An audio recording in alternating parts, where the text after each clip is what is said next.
우리 할렐루야 샬롬하고 인사합니다. 자, 다음 시간부터는 우리 사무엘 반주를 제 시간에 하고 신앙고백 같이 할 수 있게 해달라는 마음으로 축복하고 격려하도록 하죠. 할렐루야 샬롬 샬롬 샬롬 샬롬 샬롬 샬롬 샬롬. 하나님 사랑합니다. 여러분 주 안에서 사랑합니다. 하나님의 강력한 인도함이 계실 줄로 믿습니다.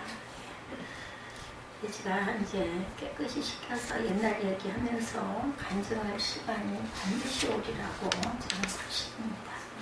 오늘 본문 말씀 신명기의 말씀이죠. 그러므로 이렇게 말씀하고 계세요. 4절부터 보면 그가 내 아들을 유혹하여 야훼를 떠나고 다른 신들을 섬기게 함으로 야훼께서 너에게 진노하사 갑자기 너희를 멸하실 것이니라 이렇게 말씀하죠. 오직 너희가 그들에게 행할 것은 이러하니 그들의 재상을 흘며 주상을 깨뜨리며 아사의 목상을 찍으며 조각한 우상들을 불살할 것이니라. 9절에 보니까 그런즉 너는 알라. 오늘 제목입니다. 그런즉 너는 알라. 뭐라고 말씀하세요? 오직 내 하나님 야훼는 하나님이시요 신실하신 하나님이시라. 그를 사랑하고 그의 계명을 지키는 자에게는 뭐라고요? 천대까지 그의 언약을 이행하시며 사랑을 베푸시겠다. 이내에 아시죠? 사랑을 베푸시되 그를 미워하는 자에게는 당장에 보응하여 멸하시나니 야훼는 자기를 미워하는 자에게 지체하지 아니하시고 그에게 보응하시느니라. 11절까지죠. 그런즉 너는 오늘 내가 네게 명하는 명령과 규례와 법도를 지켜 행할지로다. 아멘. 여러분도 구별이라는 말 혹시 왜 뜻을 아십니까? 구별. 어떤 것과 다른 것들 사이에 나타나는 차이, 그렇죠? 혹은 그 차이에 따라 나누어진 것, 구별한다 이렇게 얘기하죠. 따라서 확연하게 다른 것에 대해서는 굳이 구별이라는 말을 쓰질 않아요. 비슷비슷해가지고 잘 모르겠으니까 잘 구별해 이렇게 얘기를 하죠.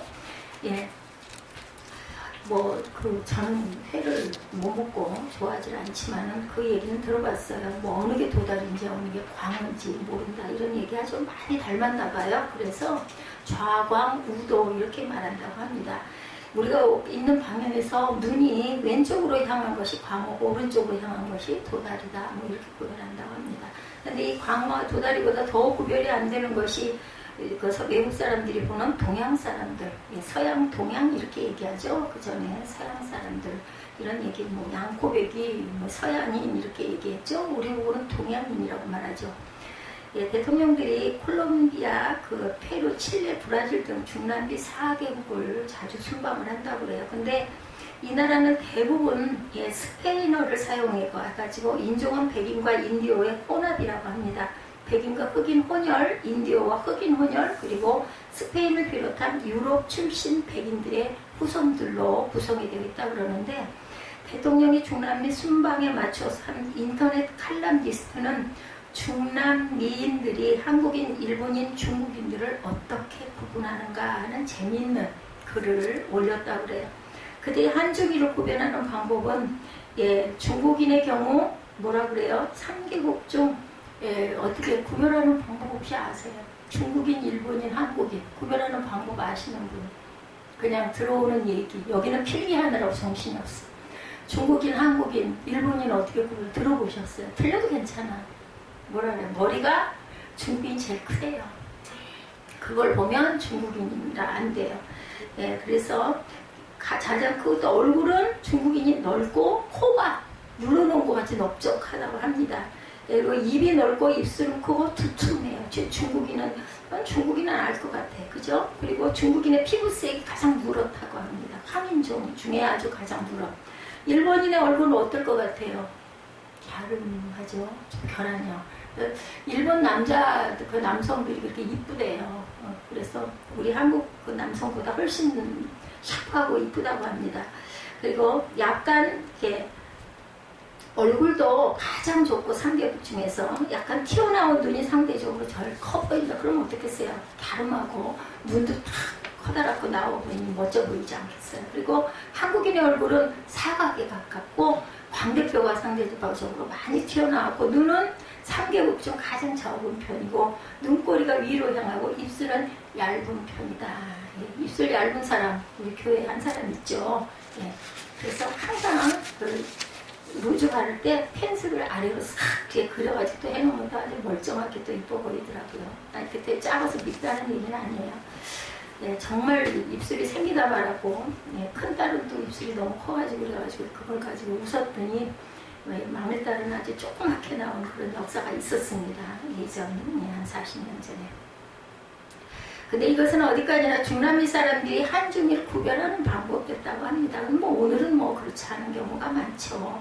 우리나라 그 청년들, 예, 우리 정사무엘처럼 얼굴이 갸랑한 그러한 그 미 청년들을 아주 그 타겟으로 해가지고 요즘에는 옛날처럼 막 그저 아버지 상이 그냥 뭐 울뚝불뚝하게 생기고 막 자기 기골이 장대한 사람을 잘생겼다고 하지 않고 꽃미남 형들 굉장히 인기가 있지 않습니까? 이렇게 많이 변해갑니다. 오늘 말씀, 예, 하나님께서 이스라엘 백성들에게 장차 가나안 땅에 들어가거든 뭐라고 그러세요? 구별되게 살라고 말씀하신 부분이 있어서 제가 이렇게 한번 구별에 대한 이야기를 발췌해봤습니다. 신명기 6장에 쉐마의 본문으로 두 가지의 말씀들이 있었었죠. 첫째, 마음을 다하고 뜻을 다하고 힘을 다하여 여호와를 경외하라. 신명기 6장 5절입니다. 하나님을 사랑하되 대충 하지 말고 마음을 다하고 뜻을 다하고 힘을 다하여 사랑하라. 이 말씀은 뭐 여러분들 아마 그 성경을 좀 모르시는 분도 마음밭에 딱 새겨주셨을 것 같아요. 둘째, 자녀에게 오라고 그래요. 부지런히 가르치라고 하죠. 7절에 보면 때와 장소를 가리지 말고 하나님의 말씀을 강론하며 눈만 들면 말씀이 보이도록 해놔라. 그래서 문인방에다도 써놓고 팔목에다도 써서 딱 매줘가지고 돌이 지나면 뭐 그거 뭐 알겠어요? 근데 그걸 항상 한 장씩 넘기게 하면서 여기 미끼로 뭘 발라놔요? 꿀을 발라놔가지고 하나를 넘길 때마다 달콤한 꿀이 흘러나와서 자꾸 그걸 빨아먹고 또 넘기고 이런 방법을 했다라는 이야기를 들었습니다. 손목과 미간에도 말씀을 붙이고 문설주와 바깥문에도 말씀을 붙여서 이렇게 볼 때 글자를 알고 나면 항상 눈에 보이도록. 저도 어린 날 뭐 지금은 주방 해가지고 그죠? 마루하고 막 붙어서 우리들 뭐 전혀 편하게 다니지만 그전에는 주방이 따로 떨어져 있었어요. 부엌이라고 얘기했죠. 신을 신고 나가야 되고 했는데도 주방에다가 이렇게 글을 붙여놓은 걸 제가 본 기억이, 어린 기억이 있습니다.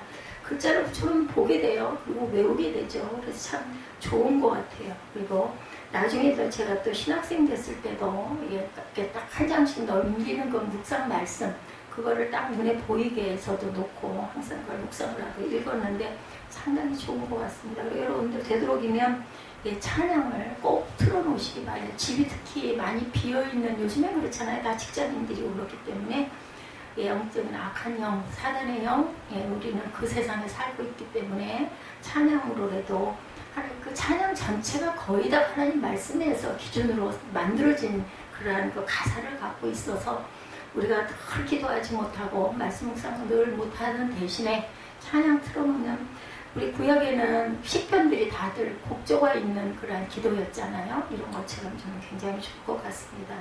저희 집에도 찬송 있는, 안 되면은 거의 꼽는 게 안 되면 그냥 라디오를 하나 사다가 조그맣게 이렇게 줄여가지고 주방에다 틀어놔야 할 것 같아요. 계속 생각을 하면서도 그걸 못합니다. 제가 박기순 집사님한테는 라디오를 선물을 했었는데 제대로 못 들으셨을 거예요. 어쨌든 그래도 마음에 와서 갖다 드렸었습니다. 이거 하나 두고 제가 좀 이렇게 좀 하겠습니다 하시는 분은 비싸지 않아요. 얼마 안 하더라고요. 그걸 하나 시켜가지고, 우리 예지가 지금 영적으로 공격을 많이 당하고 있으니까 우리가 기도는 매일매일, 저는 매일매일 합니다. 예지 위해서. 미울 때도 했어요. 미울 때도. 근데 오늘은 아까 일부러 그런 게 아니라 배란간에 그런 마음이 들어서 저는 하나님이 시키시면 그냥 무조건 합니다. 선포를 했고 기도를 했고 눈물을 쏟았으니 분명히 하나님이 들으셨을 줄로 믿습니다. 가장 중요한 건요, 기도할 때 사랑을 담아가지고 기도를 해야 돼요. 그렇게 아예 안 하는 것보다는 입술로라도 자꾸 하다 보면 사랑의 마음이 생기고 긍휼의 마음이 생겨요. 그래서 입술로 고백하는 게 중요한데 의례적인 기도보다는 정말 마음에서 우러나오는 기도, 굉장히 역사하는 힘이 클 줄로 믿습니다. 제가 대단해서 그런 게 아니라 우리는 시키는 거 잘 순종을 해야 돼요. 예지가, 우리 사무엘이 그냥 목사가 얘기하는 거니까 사람으로 보지 말고 제가 허물이 많지 않습니까?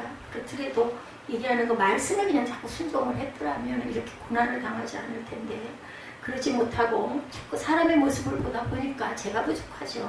그러다 보니까는 지금 거꾸로 나가가지고 좀 고통을 당하고 있어서 제가 참 책임감도 크고 부족함이 너무나 많습니다. 인생이 얼마나 하나님과 하나님의 기준으로부터 멀어져 있는가를 율법을 통해서 우리는 깨달을 수가 있습니다. 그리고 또 하나는 세월이 조금 흐르다 보면요, 하나님의 뜻이 어디 있는지 이제 여러분도 이제 지금 문이 열렸어요, 그죠? 그러다 보니까 한번 그냥 다 우연히 일어날 일들이려 이렇게 생각하지 마시고 민감하게 한번 바라보세요. 뭐 누가 그랬다죠? 다 갖다 붙이면 다 그런 거 같지. 그래도 괜찮아요. 좋은 일들이 일어나지 않습니까? 그리고 깨달아 알게 돼요. 아, 그때 이렇더니 지금 보니 10수년 전에 우리 유지사님 참 고생 많이 했어요. 그랬는데 그 고비를 묵묵히 견디고 정말 뭐 잊고 싶어 있지 않았을 때도 너무 많죠. 제가 알아요. 영이 알게 됩니다. 그것이 제가 뭐 대단하지 않아도 이뻐하는 사람, 미워하는 사람 얼마나 잘 알아요. 애기들도 아는데. 그래서 그런 굉장히 그 침략도 굉장히 많았었습니다.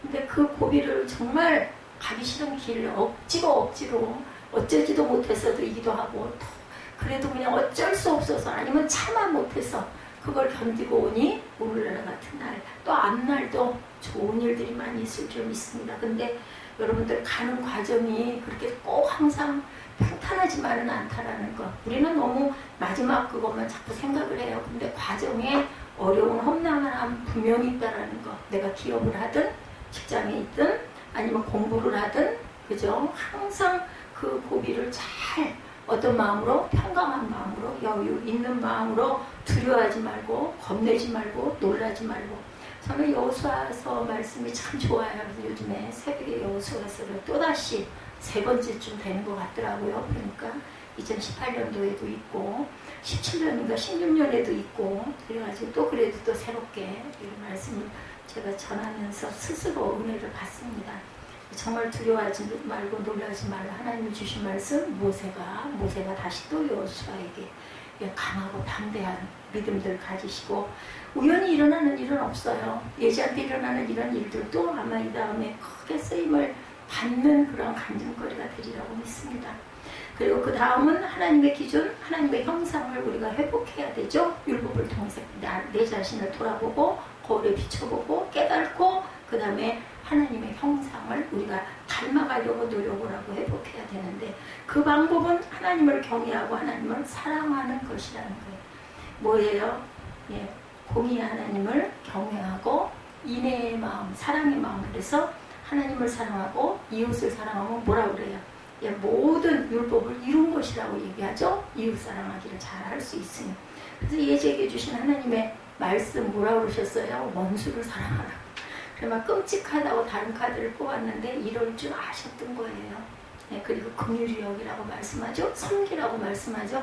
그게 꼭 그게 승리가 되기 때문에 내게 필요하기 때문에 그 말씀을 주신 것인데 얼른 들을 때는 어휴 이런 걸 내가 어떻게 해. 왜 하필이면 이런 카드를 이게 어려운 카드를 뽑아서 근데 다 필요해서 주신 말씀이거든요. 그래서 우리가 참 해석을 참 잘해야 되는데 이건 무조건 순종하시는 게 좋아요. 왜 나는 말씀 카드가 이런 거야 아니 열심히 묵상해 보시면 그 속에서 아주 기가 막힌 엑기스가 반드시 들어있다는 것을 저는 믿습니다. 그러므로 이스라엘 백성들이나 그들의 자손들이 기억해야 할 것은 율법으로 자신들의 현실과 자신들의 선자리를 알고 율법은 그걸 깨닫게 하죠. 뭐라 그래요? 무슨 선생? 몽학 선생이 얘기하죠. 하나님을 사랑함으로 하나님과 가장 가까운 가장 닮은 주 예수 그리스도를 믿고 닮아가는 것이 우리가 해야 할 책임이에요. 그죠? 그래서 자꾸 자라가라 말씀을 하십니다. 하나님과 이스라엘의 관계에 관한 말씀을 하신 하나님은 그 다음으로 장차 가나안에 들어가서 가나안 사람들과 어떻게 살아야 되는지 거기에 관한 말씀을 하셨어요. 오늘 본문이 어떻게 너희들이 거기 들어가서 살 것인가에 대한 말씀입니다. 어떻게 살아라? 거룩하게 살아라. 어떻게 하고 가나안 7족속을 진멸하고 거룩을 이루고 살라. 이스라엘은 머지않아 요단강을 건너 가나안으로 들어가죠. 그 땅에 들어가면 거기에 소위 가나안 7족속이라 불리는 족속들이 거주하고 있어요. 그게 빈 땅이 아니에요. 그죠? 가서 정복을 해야 돼. 주셨는데 다 들어차서 있어요. 저는 어린 날 이렇게 해서 가나안 땅에 들어가라고 그 땅을 너에게 주셨으니 뭐 누구예요? 네가 가서 그 땅을 차지해라 라고 그 얘기하는 그 부분을 제가 읽으면서 와 얼마나 신나. 가나안 땅까지 인도해 주시고 홍해도 갈라주시고 요단강물도 그렇게 해서 건너갈 수 있게 해주시고 그리고는 또 거기 들어가가지고 그 땅을 차지해서 너희들이 살아라 했으니까 얼마나 좋아했는데 나중에 이제 지금 자라가지고 알고 보니까 가가지고 싸워야 돼. 물리쳐야 되고 내쫓아야 되고 다 죽여야 되고 그리고 거기서 다시 기반을 세워서 가야 돼. 정말 이건 말이 안 돼. 뭐 주신 거야. 그죠? 그런데 그게 주신 거예요. 어떻게 하고? 믿음으로. 밀고 나가야 돼. 도망갈 것 같은데 나는 사실은 갈렙. 그죠? 갈렙 이 땅을 그 산지를 나에게 달라고 80세 그 노장이 돼가지고도 막 그렇게 나는 그때보다 더 지금 건강하다라고 막 말씀하죠. 이런 마음밭. 그리고 여러분들 건강 정말 잘 지키셔야 합니다. 하나님께서 주신 귀한 성전이죠. 우리 안에 하나님이 계신 분, 예수님이 계신 모든 여러분들은 전부 다 움직이는 유동하는 성전들이에요. 너희들이 거룩한 성전인지 알지 못하느냐, 그죠? 그 안에다가 술을 집어넣고, 그죠? 불을 피워가지고 제가 요즘날도 그 얘기하다가 웃었어요. 아니 얼마나 어리석어. 돈이라면 그냥 정말 아까워서 남한테는 요만큼도 주기 싫은 사람들이 그냥 요즘에 얼마인지 제가 몰라요. 그냥 불을 붙여가지고 막 그걸 굴뚝을 삼아가지고 몸속으로 더럽게 폐로 그냥 집어넣으면서 돈을 태워. 돈 그거 한가치 얼마인지 모르겠지만 어쨌든 뭐 몇백 원 하겠죠. 왜 그렇게 수시로 그걸 태우냐고. 그래가지고는 몸은 몸대로 망치고 돈은 돈대로 없어지고 그 담배값 안 아까울까? 저 그 생각을 했던 적이 참 많아요. 지금은 아예 그런 생각 하지도 않지만 그 전에 제 주변에 담배 피시는 분들이 많았을 때 그런 생각인데 요즘에는 많이 없어졌어요. 근데도 뭐 여기 주차장 내려가 보면은 대개는 청년들이 그 젊은 청년들이 그 담배를 많이 피고 있더라고요. 참 안타깝죠. 제 아들에게 참 걱정이 된다면 담배는 정말로 절대로 안 필 것 같은데 어렸을 때 제가 담배를 씹어 먹어봤대잖아요.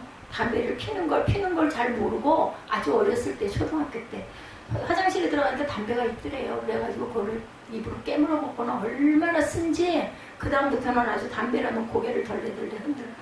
그런데 군대를 가거나 아니면 뭐 직장을 가거나 아니면 뭐 학생이 되어가지고 뭐 MT를 가거나 하면 술을 먹을 것 같아가지고 제가 참 염려를 하면은 아유 나는 그거 안 먹을 거라고 말은 그러더라고요.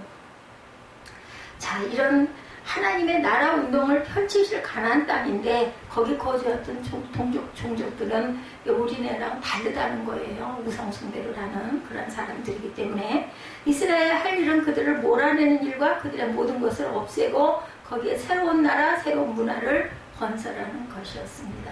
가나안 7족이란 아시죠? 헷, 기르가스, 아모리, 가나안, 브리스, 히위 그리고 여부수 족속 7족속입니다.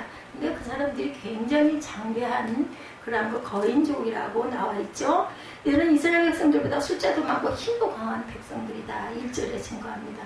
이스라엘의 장차 이들을 만났을 때 어떻게 해야 하는지 하나님은 3가지로 말씀을 하세요.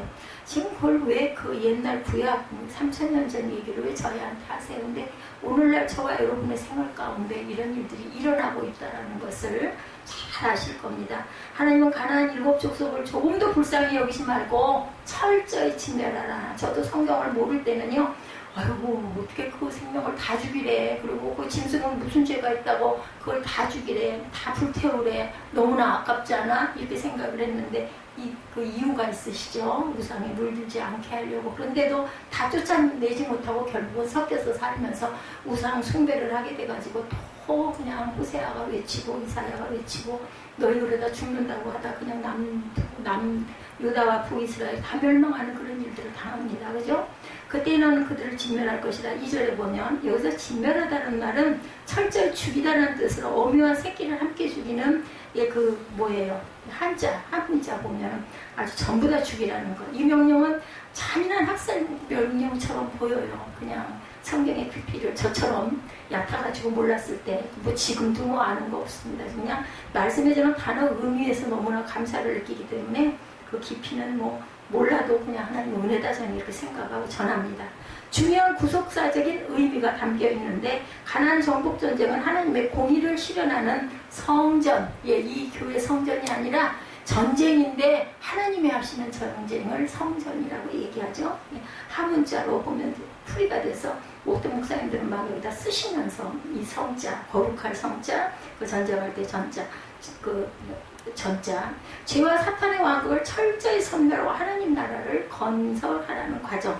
따라서 사탄의 나라, 죄악의 왕국을 완전히 파괴하지 않으면 주님의 나라가 그 자리에 온전히 세워질 수가 없다. 이 진멸의 명령의 두 번째 의미는 하나님께 범죄하고 반항하는 자들에게는 엄격하고 공의로운 심판만이 있을 뿐 어떠한 자비나 동정도 허용되지 않는다는 것을 보여주어요.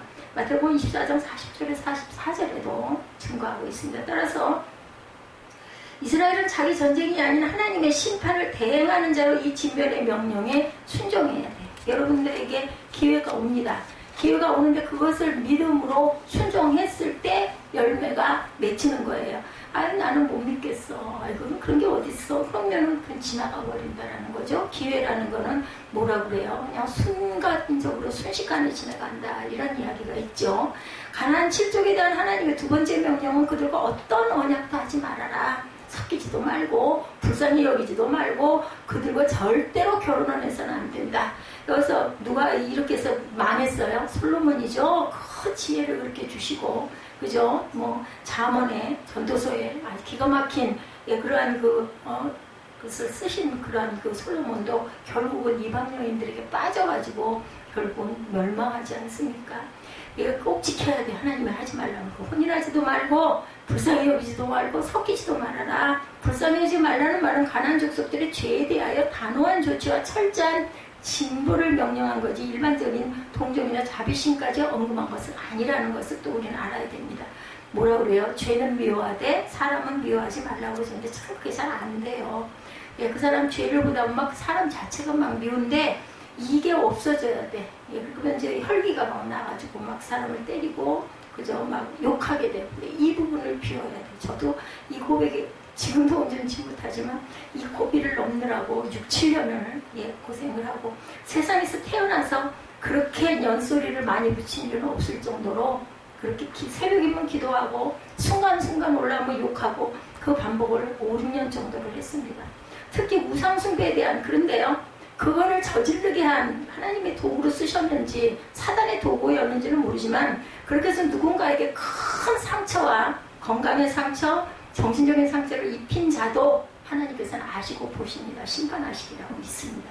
그렇기 때문에 우리는 기도할 때 뭐 원망하고 뭐 예를 들어 한진성, 뭐 유민성 그런 미운 마음도 들잖아요. 그 사람들 축복해줘야 돼요. 그 대신 하나님이 아시니까 하나님이 변화시켜달라, 하나님이 고쳐달라, 또 혈육도 있잖아요. 그렇기 때문에 예수 믿고 구원받게 해달라고 우리는 기도할 뿐입니다.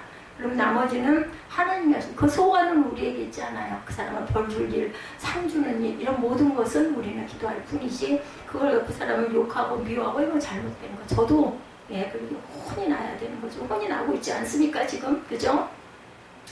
우상숭배에 대한 감성적인 태도나 미온적인 대처는 오히려 문제를 더 악화시킨다. 결국 나도 그 죄에 휩쓸릴 우려가 충분히. 나쁜 친구 사귀어가지고 있다 보면 저 친구 나빠. 그래요. 부모님들이 뭐라고 그래요? 친구 나쁜 친구 사귀지 마. 특히나 아들을 둔 부모님들은 제일 걱정을 많이 하죠. 항상 얘기 들으면 뭐라 그래? 아이고 나쁜 친구한테 휩쓸려갖고 내 아들이 이렇게 됐어요. 그러지 내 아들이 나빠서 저 친구가 그렇게 됐어요 하는 사람은 없습니다. 그런데 그 나쁜 친구하고 휩쓸려 있다 보면 나도 모르게 그렇게 변화가 되기도 한다는 거. 그게 아주 문제인 거예요. 그래서 항상 유유상종이란 말이 그래서 있습니다. 믿는 사람들은 믿음의 사람들끼리만 있으면 안 되잖아요. 안 믿는 사람 속에 들어가서 내가 증인이 돼야죠. 믿음을 증거하고 전파할 줄 알아야 됩니다.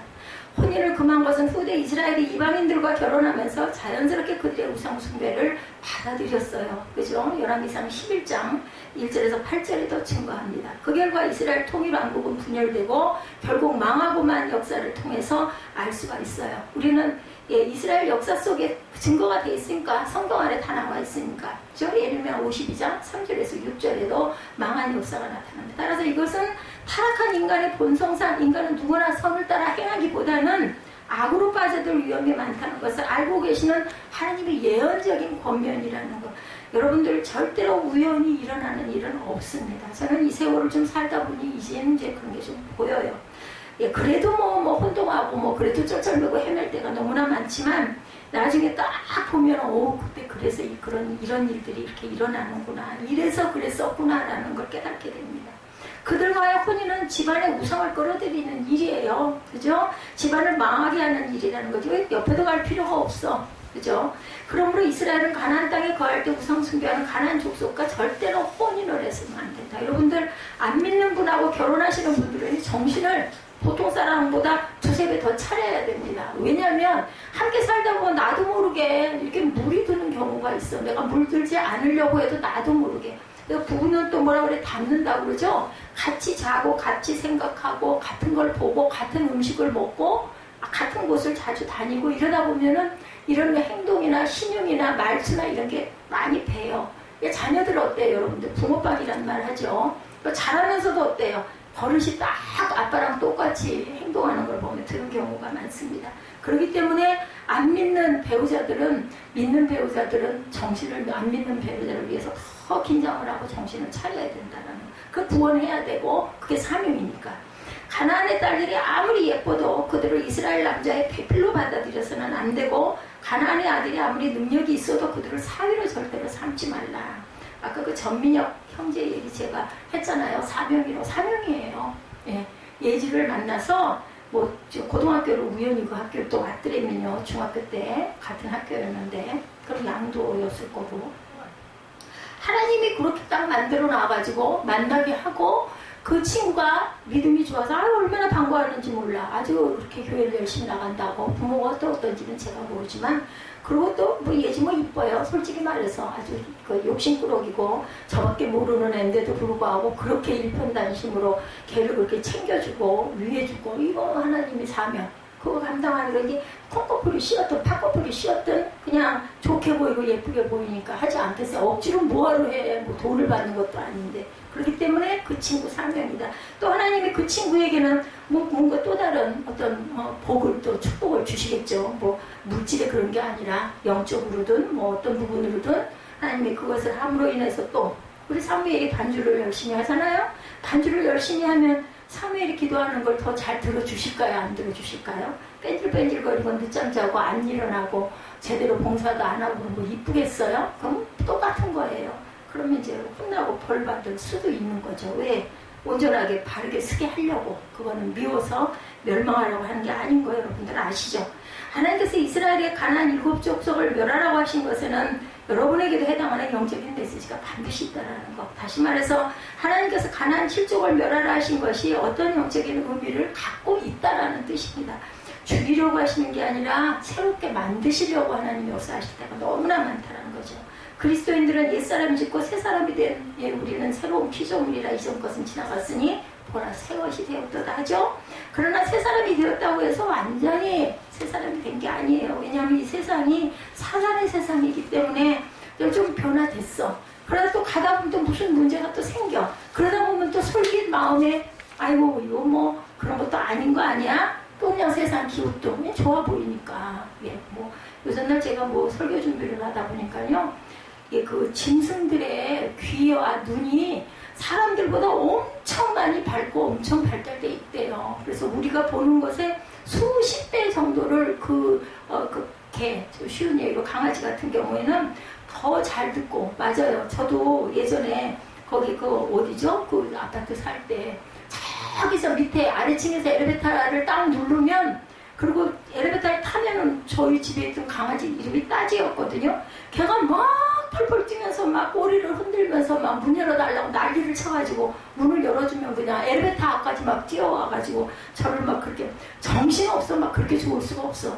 그거 보면 어른들은 몰라요. 근데 강아지는 벌써 느끼는 거죠. 듣고 느끼고 뛰어나와. 그러면서 우리가 다 보이는 거, 다 들리는 것만 진짜라고 나머지는 아니라고 생각한다면은 짐승만도 못하지 않느냐 얘기인 거예요. 짐승은 더 잘하니까. 근데 아니죠. 그죠? 그렇기 때문에 보이지 않는 것도 들리지 않는 것도 반드시 있다라는 걸 여러분들이 믿으시라는 이야기입니다. 맞아요. 그죠?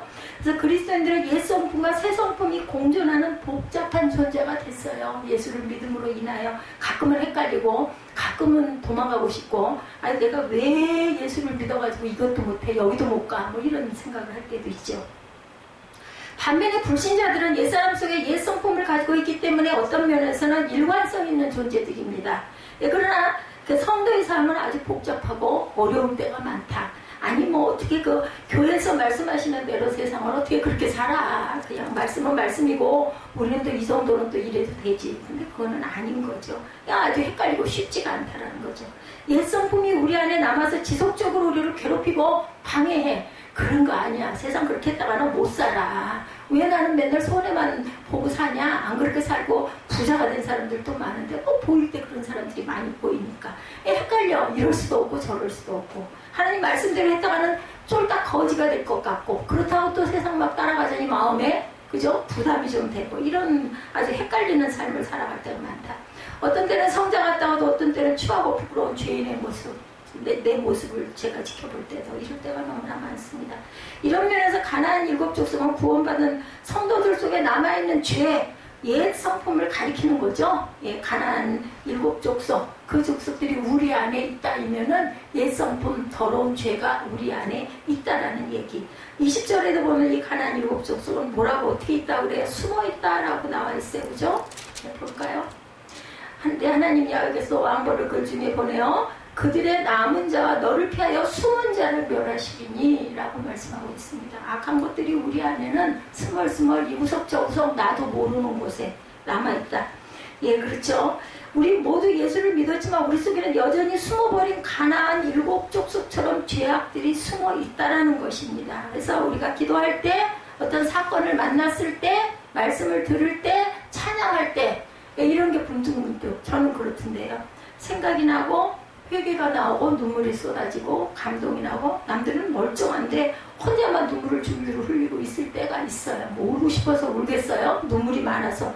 나이가 먹으면 눈물이 좀 많아지긴 하지만 그냥 괜히 우는 사람은 없거든요. 그 종류도 많고 영향력도 강하죠. 바울사도. 그러므로 내가 한 법을 깨달았다고 그러죠. 곧 선을 행하기 원하는 나에게 악이 함께 있다는 걸 깨달았다는 거예요. 내 속사람으로서는 하나님의 법을 즐거워하되 내 지체 속에서 또 다른 법이 내 마음의 법과 싸워 내 지체 속에 있는 죄의 법 아래로 나를 사로잡아 오는 것을 본다. 오라나는 공고한 사람이로다. 이렇게 한탄하죠. 로마서 7장에 이 사망의 몸에서 누가 나를 건져내랴. 아멘.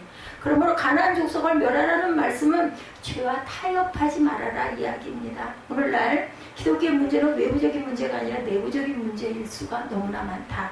내부적인 문제란 교회의 죄에 대한 태도, 성도들의 죄에 대한 태도를 말합니다. 안 믿는 사람들은 당연히 그들은 그게 당연한 줄로 알지만 우리는 알잖아. 들어서. 예, 그러면 그 부분을 우리는 단호하게 탁 배격할 줄 알아야 된다.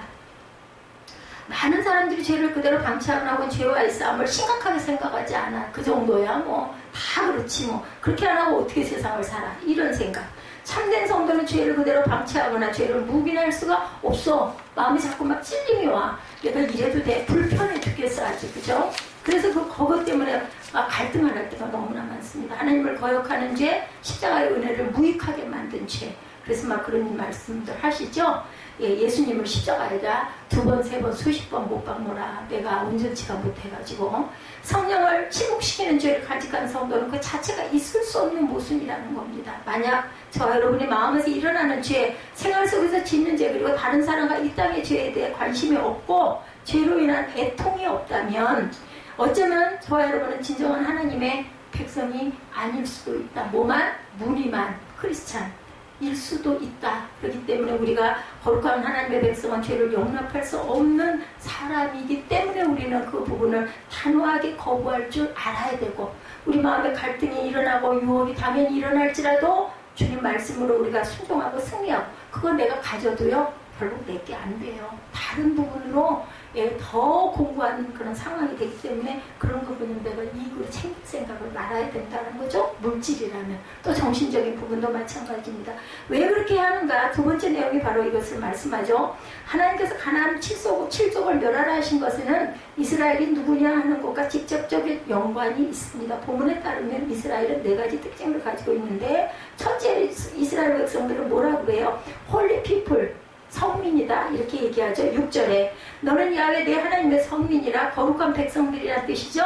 거룩이라는 말은 하나님께 드려진 사람이라는 뜻입니다.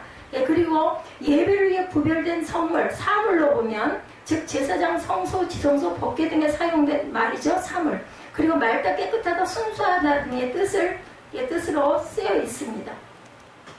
그리고 티 없는 맑은 것, 예, 거룩을 이룬 그러한 그 물건, 성물들, 그죠? 불순물이 없이 깨끗한 것이 거룩이라는 뜻이고, 또 사람의 순수하고 정직하고 진실한 내면을 거룩이라고 표현합니다. 그런가 하면 거룩은 상호간에 닮다는 뜻으로 하나님을 닮은 성도의 모습을 뜻하죠. 결국 거룩이라는 말은 성스러운, 구별된 자라는 뜻입니다. 이스라엘은 하나님께서 따로 구별하신 백성들 뭐라고 그래요? 선민이다 이렇게 얘기하죠. 예, 저도 여러분도 마찬가지로 하나님께서 거룩하게 구별한 그러한 선민들입니다. 그러므로 이스라엘이나 여러분은 세상 사람들과 똑같이 살아서는 안 되겠다. 두 번째로 이스라엘은 택함 받은 백성이라 chosen people 이렇게 말씀하고 있습니다. 6절이죠. 예, 하나님 야훼께서 지상 만민 중에 너를 자기 기업의 백성으로 택하셨나니, 택했어요. 하나님은 수가 많거나 능력이 많거나 어떤 조건이 좋아서 이스라엘을 선택한 것은 아니시죠. 제일 조그만 나라죠. 다만 하나님께서 그들을 기뻐하셨기 때문에 택하셨어요. 이것을 무조건적 선택이라고 하죠. 여러분에게 어떤 조건이 있어서 택함을 받았다면 그 조건을 잃어버리면 택함도 취소되겠죠.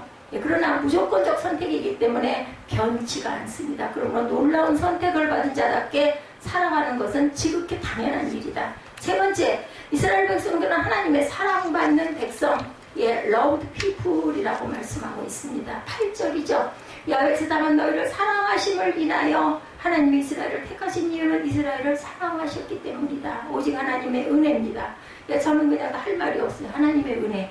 오직 하나님의 은혜입니다. 뭐 누가 저보고 뭐 얼굴빛이 좋으세요 그러면 아이고 하나님의 은혜입니다. 우리들 그렇게 얘기하죠. 그 은혜 받은 자답게 우리가 사는 것이 바로 거룩을 이루는 길이다. 네 번째로 이스라엘은 구원받은 백성, saved people입니다. 구원받은 백성. 8절이죠. 너희를 그 정도였던 집에서 영광 바로의 손에서 속량하셨다라고 얘기하죠. 몸값을 받고 석방했다라는 이야기예요. 그죠? 이것은 고대사회의 몸값을 받고 노예를 자유인으로 해방시키는 것을 뜻합니다. 그리고 성경에 이 말은 죄인을 대신하여 누구께 하나님께 드려지는 희생제물의 죽음으로 죄인이 살아나거나 자유하게 되는 누가? 예수 그리스도가 십자가에 못 박히셔서 우리 성찬했죠. 예, 그래서 잔과 떡을 먹고 마십니다. 하나님께서 이스라엘을 애굽에서 구원하실 때 희생양의 죽음이 구원의 표시가 되죠. 문인방에, 그죠? 패스오버 사건 여러분들 아시죠? 예, 그 짐승의 피를 바르니까 장자를 안 치고 넘어가. 그게 안 발라진 데는 다 장자들이 죽는 그러한 사건이 일어났습니다. 이렇게 이스라엘은 하나님께서 피값을 주고 사신 백성, 선민, 선택한 백성들, 저와 여러분도 마찬가지입니다. 그래서 그만큼 특별하고 각별하다. 그러니 달라야 한다는 겁니다. 구별되어야 된다는 말입니다. 저와 여러분도 마찬가지. 그렇게 살면 바로 이런 이유들 때문에 이스라엘은 가나안 7족과 어떤 타협을 해서도 안 되고 그들을 진멸해야 한다. 그런데 이스라엘이 이 말씀에 순종하는 것이 지극히 당연한 일임에도 불구하고 하나님은 이스라엘이 이 말씀에 순종하여 그대로 행하면 천대까지 복을 주시겠다고 그랬어요. 9절에.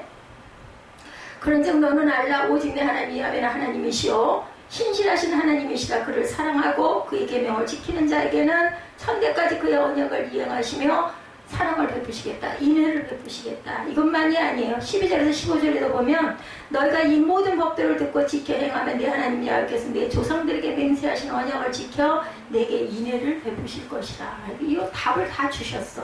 답이 없어야 헤매죠. 근데 답을 다 주시잖아요.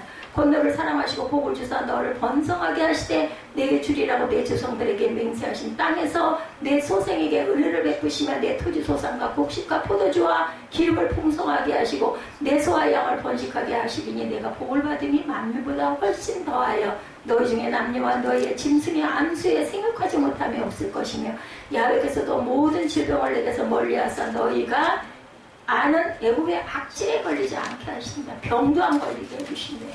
여러분들 코로나에서 이렇게 건강할 수 있는 거 하나님의 은혜라고 생각 안 하십니까? 저는 하나님의 은혜라고 생각을 합니다. 뭐 모든 사람이 어떻게 앉아있는지 어떻게 알아요? 지나가다가, 그죠? 그런데 코로나에서 이렇게 건강할 수 있는 거 하나님의 은혜. 우리가 호흡하고 숨 쉬는 이것도 하나님의 은혜. 내 마음대로 숨을 쉴 수 있는 게 아니라는 거죠. 하나님 이스라엘이 가나안을 진멸하고 그 문화를 파괴하면 그들을 사랑하시고 복을 주실 것이다. 토지 소산과 곡식과 포도주와 기름, 즉 팔레스타인의 가장 중요한 3대 농작물이 풍성을 거둘 것이라고 말씀하죠. 양들도 많아질 것이며 생육하지 못하는 여인이 없을 것이다. 생육이라는 것의 여인은 뭐겠어요? 자손을 잘 낳는 부분이죠. 고대사회는 다산, 종족을 보존하고 국토를 확장하는 국력을 좌우하던 주요 요인입니다. 뭐 지금은 일부러 안 낳으려고 안 낳지만 그때는 아이를 낳지를 못하는 여자는 사람이 아니었어요. 그런 취급을 받았죠. 하나님께서 다산의 복을 주시겠다는 것은 나라와 민족을 열방 가운데 높이 세우시겠다는 뜻을 갖고 있습니다. 또한 애굽의 풍토병인 여러가지 악성 피부병과 옴, 장티푸스, 이질, 천연도, 안질, 흑사병 등을 비롯해서 가나안 지역의 풍토병같이 질병의 위협이 사라질 것이다. 저 어린 날은 아주 천연도 마마라고 하죠. 지금 그냥 그 병 완전히 없어졌죠. 이런 것들은 하나님께서 가나안을 진멸하는 이스라엘에게 주실 복으로 이 땅에서 누리는 복만이 아니라 그들이 받을 영적 축복도 뜻하고 있다는 것. 여러분들 육적 축복 분명히 필요해요. 근데 육적인 축복만 그 영적인 축복이 없다면 어쩔 것 같아요. 짐승의 삶과 별로 차이가 없어요. 그렇기 때문에 영적인 축복, 육적인 축복이 다 필요합니다. 이 세상과 세상 사람들과 구별되게 사시기 바랍니다. 성도들이 궁핍해지는 이유, 교회가 궁핍해지고 어려워지는 이유는 거룩을 버렸기 때문이라고 밖에는 생각을 할 수가 없다. 아니면 고난 중에 있을 때 있죠. 그 고난을 잘 뚫고 나가서 터널을 통과하면 반드시 하나님께서는 축복을 부어주실 줄 믿고 기도하고 가시면 되죠. 이스라엘이 가나안 땅에서 죄와 타협하지 않고 하나님의 모든 법들을 지켜 행할 때 분명히 복을 약속하셨고 거룩하게 살면 세상과 사람들부터 고립되는 게 아니고 물질적으로 풍요롭게 하실 것이라고 약속하셨어요. 토지 소산과 곡식과 포도주와 기름을 어떻게 풍성하게 하시겠다. 그들의 소와 양을 번성케 하시겠다. 거룩한 이스라엘이 복을 받으니 만민보다 훨씬 더하게 하겠다. 하나님은 거룩한 백성들을 질병으로부터도 보호해 주시겠다라고 오늘 본문에 말씀하죠. 그러므로 가나안 원주민들을 불쌍히 여기지 말아라. 하나님을 대적하는 것들과 하나님의 백성을 괴롭힌 것들, 하나님의 일, 교회의 일, 성도의 삶을 방해하는 것은 개인적인 것이든 사회적인 것이든 은밀한 것이든 공개된 것이든 마음에 있는 것은 뭐든 철저히 없애는 것이 하나님의 뜻인 줄로 믿으시기 바랍니다. 거룩으로 구별되라고 말씀하죠. 참 성도와 가짜 그런 성도를 구별하는 기준이 있다면 그것은 거룩이겠죠. 죄에 대한 그의 태도에서 드러납니다. 오늘 본문이 바로 이것을 말씀하죠. 죄에 대해서 단호한 사람, 죄와 피 흘리기까지 싸우는 사람, 죄는 그 어떤 것이라도 허용하지 않는 사람, 성결하고 거룩한 사람이 참 성도라는 뜻. 거룩이 성도와 비성도를 구분하는 표시라는 거죠. 여러분들 어떻게 생각하십니까? 하나님은 머지않아 가나안 땅에 들어갈 이스라엘에게 이것을 말씀하시고 요구하시죠. 그리고 오늘을 살아가는 저와 여러분에게도 이 거룩을 말씀하고 있습니다. 여러분이 하나님의 거룩한 백성, 홀리 피플, 택한 백성, chosen people, 하나님의 사람 만든 백성, lovely people, 그리고 예수 그리스도의 십자가의 은혜로 구원받은 served people이 되시기를 주님의 이름으로 축복합니다. 자, 그래서 하나님은 오늘 저와 여러분에게 당신 앞에서 순결한 서약, 거룩한 서약을 하라고 말씀하죠. 거룩하게 살아라. 그리고 너희는 거듭난 자다. 여러분들 뭐 하셨어요? 모두 다 세례 받으셨죠? 침례 받으셨죠. 세례 받으시고 침례 받으셨어요. 그리고 성령 세례 받으셨습니다. 하나님이 영이 임한 자들, 근데 성령 세례를 받았다고 해서 안심할 일은 아니죠. 항상 성령으로 충만 그러기 위해서 예배를 드리고 말씀을 듣고 찬양을 드리는 겁니다. 그러면서 내 마음에 부족했던 거, 더러웠던 거, 죄 지은 모든 것들을 자꾸 사하면서 우리가 인생을 살아가는 1년이 하나님께 조금씩 가까이 가는 성화된 삶을 이루고 가셔서 영원한 완전한 구원을 이루시는 복된 귀한 열매들이 다 되시기를 주님의 이름으로 축복합니다. 우리 결단 찬양하시고 축도로 예배를 마치도록 하겠습니다.